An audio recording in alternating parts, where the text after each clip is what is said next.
کہ پانی لائیں، چائے بنانی ہے کپ میں،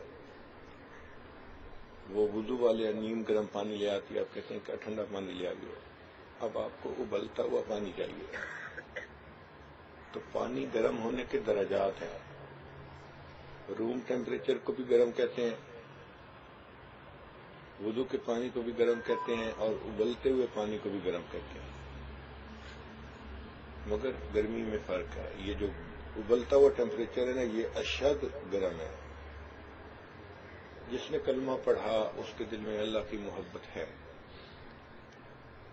لیکن روم ٹیمپریچر والی محبت ہے۔ اگر یہ ذکر کے راستے پہ لگ گیا، دین کے راستے پہ آ گیا، تو اب اس کے دل میں وضو والے پانی کی طرح گرمی بڑھ گئی تھوڑی سی، اور اگر اس نے ذکر اذکار زیادہ کرنے شروع کر دیے، پھر ابلتے ہوئے پانی کی طرح محبت ہوگی، لیکن ایسی کہ انسان کو کھچاوٹ والی محبت نصیب ہو جائے گی۔ اللہ کی محبت جب ہوتی ہے تو محبوب سے ملنے کو دل چاہتا ہے، اس سے باتیں کرنے کو دل چاہتا ہے، اس کے ساتھ وقت گزارنے کو دل چاہتا ہے، اور پھر سالک جو ہے اعمال میں لگ جاتا ہے۔ چونکہ نماز پڑھنا ایسے ہی ہے جیسے اللہ سے ہم کلامی کرنا۔ نمازی اللہ سے ہم کلامی کر رہا ہوتا ہے، جب کہتا ہے الحمدللہ رب العالمین، اللہ فرماتے ہیں حمدنی عبدی، میرے بندے نے میری حمد بیان کی، ہم کلامی ہوئی نا۔ محبت کرنے والے حضرات اپنے محبوب کو بار بار فون کرتے ہیں، ہم کلامی چاہیے، آج بات ہی نہیں، میں صرف آواز سننا چاہتا تھا۔ تو سالک کا بھی یہی حال ہوتا ہے، دوڑ دوڑ کے بھاگ بھاگ کے نفل پڑتا ہے، اللہ سے ہم کلامی چاہتا ہے۔ ذکر میں بیٹھنا اللہ کے ساتھ بیٹھنے کی مانند ہے، اللہ کی صحبت میں بیٹھنے کی مانند ہے۔ تو محبوب کے پاس وقت گزارنے کو دل چاہے تو مراقبے میں بیٹھ جاؤ۔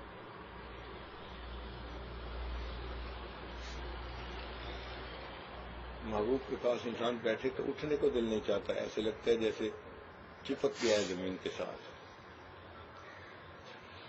سالک کا بھی یہی حال کہ ذکر میں بیٹھتا ہے تو ایسے لگتا ہے جیسے زمین کے ساتھ چپک گیا ہے، مراقبہ ختم کرنے کو دل نہیں کرتا۔ تو محبت سے انسان اعمال پہ آ جاتا ہے۔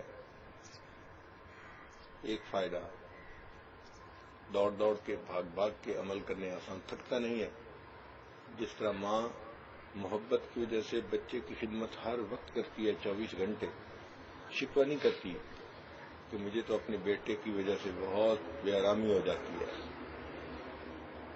اسی طرح سالک جو ہے دوڑ دوڑ کے عبادت کرتا ہے، بھاگ بھاگ کے عبادت کرتا ہے، وہ عبادت کر کر کے تھکتا ہے، اور تھک تھک کے پھر عبادت کرتا ہے، شکوے نہیں کرتا کہ تھک گیا ہوں۔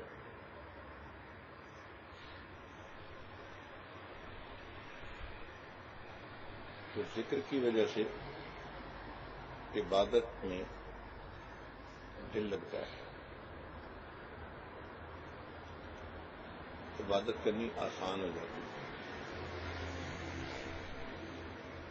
اور محبت الہی کا ایک فائدہ اور بھی ہے کہ انسان ماں سوا سے کٹ جاتا ہے۔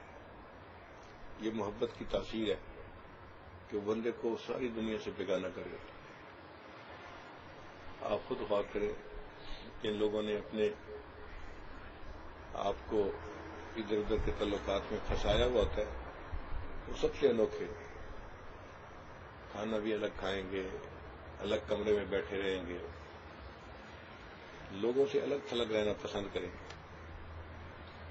دو عالم سے کرتی ہے بیگانہ دل کو، عجب چیز ہے لذت آشنائی۔ جب آشنائی کسی سے ہو جاتی ہے تو انسان بیگانہ ہو جاتا ہے، سب کو کوئی واسطہ نہیں ہوتا۔ چنانچہ گھر میں جو بچہ ادھر ادھر کے تعلقات میں پھنسا ہوا ہوتا ہے، اس کو گھر والوں سے کوئی لین دین ہی نہیں ہوتا، اپنی الگ دنیا ہوتی ہے اس کی۔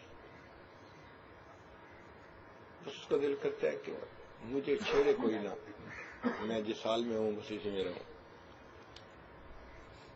تو محبت انسان کو ماں سوا سے کاٹ دیتی ہے۔ اور اللہ کی محبت ہمیں اس لیے چاہیے کہ ہم ما سوا سے کٹ سکیں، ہمیں انقطاع عن المخلوق نصیب ہو. اس کو کہتے ہیں تبتل. اور فرمایا وَاذْكُرِ اسْمَ رَبِّكَ وَتَبَتَّلْ إِلَيْهِ تَبْتِيلًا. دیکھا ذکر کا اصل مکتب کیا ہے؟ ذکر کر رب کے نام کا. وَاذْكُرِ اسْمَ رَبِّكَ. اب بتائیں ہمارے رب کا کیا نام ہے؟ تو اللہ ہی کا تو ذکر کرتے ہیں نا. اللہ فرماتے ہیں کہ رب کے نام کا ذکر کرو اور تبتل اختیار کرو. تو اللہ تعالیٰ کے نام کی یہ برکت ہے، وہ ماں سے وہاں سے کاٹ دیتا ہے. سب تمنائیں ختم ہو جاتی ہیں. ہر تمنا دل سے رخصت ہو گئی، اب تو آ جا اب تو خلوت ہو گئی. تو ذکر سے محبت نصیب ہوتی ہے. محبت سے انسان ماں سوا سے کٹتا ہے، اور ماں سوا سے کٹنے کی وجہ سے وہ اللہ کا محبوب بن جاتا ہے. جو ماں سوا کٹے گا اللہ کا محبوب بنے گا. چھوڑ دے ساری دنیا کسی کے لیے، اللہ کے لیے سب کو چھوڑ دے، دل سے چھوڑ دے. اب اس کا یہ مطلب نہیں ہے کہ انسان شہر سے جنگل منتقل ہو جائے، غاروں میں رہے اور بیوی بچوں سے دور رہے. رہنا انہی شہروں میں ہے مگر دل میں تعلق نہ ہو. اللہ تعالیٰ چاہتے ہیں بندے تمہارا دل کٹا ہوا ہے. یہ دل کا کٹنا یہ مطلوب ہے. انسان دل سے ہر ایک سے کٹا ہوا ہو، لوگوں میں ہو مگر لوگوں سے بیگانہ ہو. دل سے جڑا ہوا فقط اللہ کے ساتھ. اب یہ کیفیتیں بغیر کثرت ذکر کے حاصل نہیں ہو سکتی. تو جب تک ہم ذکر کی کثرت نہیں کریں گے یہ کیفیت حاصل نہیں ہوگی. بہانے بازی کرتے رہیں، ٹائم نہیں ملتا، تو ہم دوسرے کو تو مطمئن کر دیں گے لیکن وہ ہمیں نہ انقطاع نصیب ہوگا، نہ اللہ کی محبت کا جذبہ نصیب ہوگا. کیفیات تو حاصل نہیں ہوگی. تو اس کا حل بہانہ نہیں ہے، اس کا حل کثرت ذکر کرنا ہے. اللہ کو یاد کریں اور کثرت سے یاد کریں.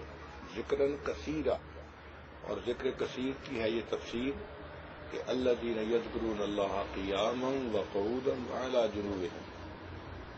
وہ بندے جو کھڑے بیٹھے لیٹے اللہ کو یاد کرتے ہیں، ہر وقت اللہ کو یاد کریں.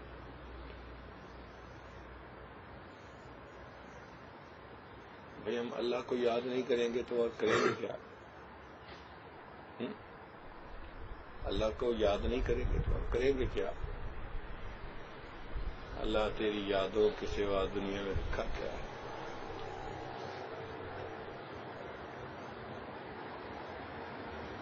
باقی عبادات بھی سب اچھی ہیں لیکن بہت ساری عبادات حسن لغیر ہی ہوتی ہیں. ذکر کی یہ خوبی ہے کہ یہ حسن لذات ہی ہے. طلباء نقطہ سمجھیں، ذکر جو ہے نا یہ حسن لذات ہی ہے، اس لیے مطلوب ہے کہ ذکر کریں. اور اسی لیے اللہ نے فرمایا والا ذکر اللہ اکبر، ذکر سب سے بڑا ہے، حسن لذات ہی ہے. اب دیکھیں نماز اچھی ہے لیکن کس لیے اچھی ہے؟ کہ نماز میں اللہ کی یاد ہوتی ہے. اس لیے فرمایا اقم الصلاۃ لذکری، نماز قائم کرو میری یاد کی خاطر. تو نماز اچھی ہے، عبادت ہے، اعلیٰ عبادت ہے، مگر اس کا مقصود بھی اللہ کی یاد ہے. اس لیے اور ذکر تو پھر ذکر ہے. بعض طلباء میں یہ غلط فہمی ہوتی ہے کہ یہ نفلی کام ہے. بھئی یہ ذکر جو ہے اگر تو صرف ثواب کے لیے کرنا ہے تو پھر تو واقعی 100 دفعہ درود